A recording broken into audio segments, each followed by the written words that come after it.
The unfriendly ghost. 1 Samuel chapter 16, verse 14. The Spirit of the Lord departed from Saul, and an evil spirit from the Lord terrorized him. Did God send an evil spirit to terrorize Saul? The presence of the Holy Spirit in the believer was different during the Old Testament period than it was in the New in one major way. In the Old Testament, the Spirit's presence in a person's life was temporary. There was no promise of permanent indwelling, as is the case with believers in the New Testament. This explains the Holy Spirit's departure after Saul disobeyed the Lord.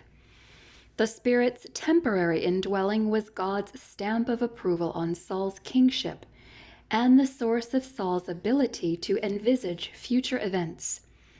Read 1 Samuel 10 verses 6 and 10. To exude courage, 1 Samuel 11:6, and to exercise popular influence, 1 Samuel 11:7. The Spirit of God gave Saul his ability and authority to represent God as the people's king, and Saul was a new man. Read 1 Samuel 10:6. See also 2 Corinthians 5 verses 16 and 17. Saul lost this ability and authority when he took upon himself the role of a priest in 1 Samuel 13 verses 11 to 14, and failed to obey the Lord's command to eliminate every residue of Amalekite life and economy. Read 1 Samuel 15, verses 10 through 19.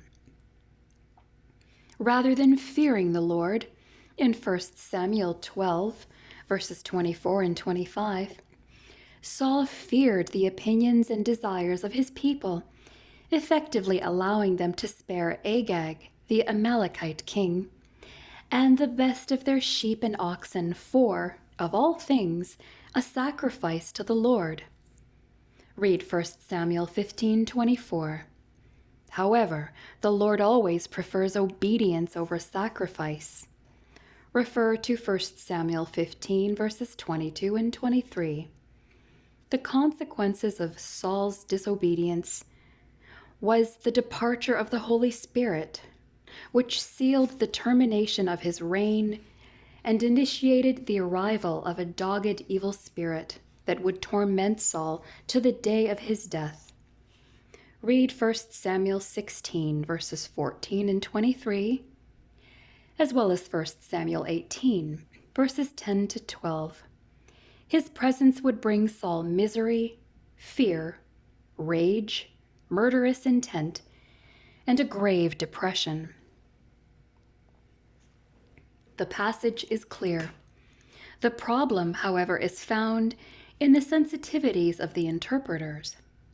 Why would a loving, gracious, and forgiving God send an evil spirit? A culturally acceptable or limited view of God's redemptive purpose, his authority, and his devotion to the truth for the sake of humanity too often prevents us from seeing and accepting God's absolute sovereignty, uncompromising holiness, and sole prerogative to deal with disobedience as he deems just. The Lord is thoroughly appalled by betrayal, completely intolerant of sin, and grossly offended by human arrogance, especially among those to whom much is given and from whom much is required. Saul and Ahab, see 1 Kings 22 verses 20 to 22, were kings who bore the responsibility of preserving Israel's history and laws, so that the nation would know peace and prosperity under the sole authority of their gracious and merciful God. Without these untainted laws and an accurate history, no sacrificial system remains to atone for the sins of the people. They would be lost to their own devices, wandering hopelessly into an eternal abyss, which is unacceptable to God because He is loving, gracious, and longing to forgive. God is protective of his plan because truth, life, and the containment of the ravenous effects of sin are lost without it. Would you allow your children unsupervised visits with a grandparent whose lifestyle betrays decency and undermines the gospel? Hopefully not. Would you have the courage to keep your children away from such an influence? Or would you be deterred for fear of offending the offender? See Deuteronomy 12, verses 6 to 11, and 1 Corinthians 5, verses 1 to 6. Leaders have a responsibility to ensure that truth and godliness are not sacrificed on the altar of tolerance. James warns teachers that their profession carries with it a greater judgment. Read James 3, verses 1 and 2. Be willing to forgive repentant offenders of truth while never compromising it. Grace and toughness are not mutually exclusive. Fear and love of God is motivation enough to safeguard the truth.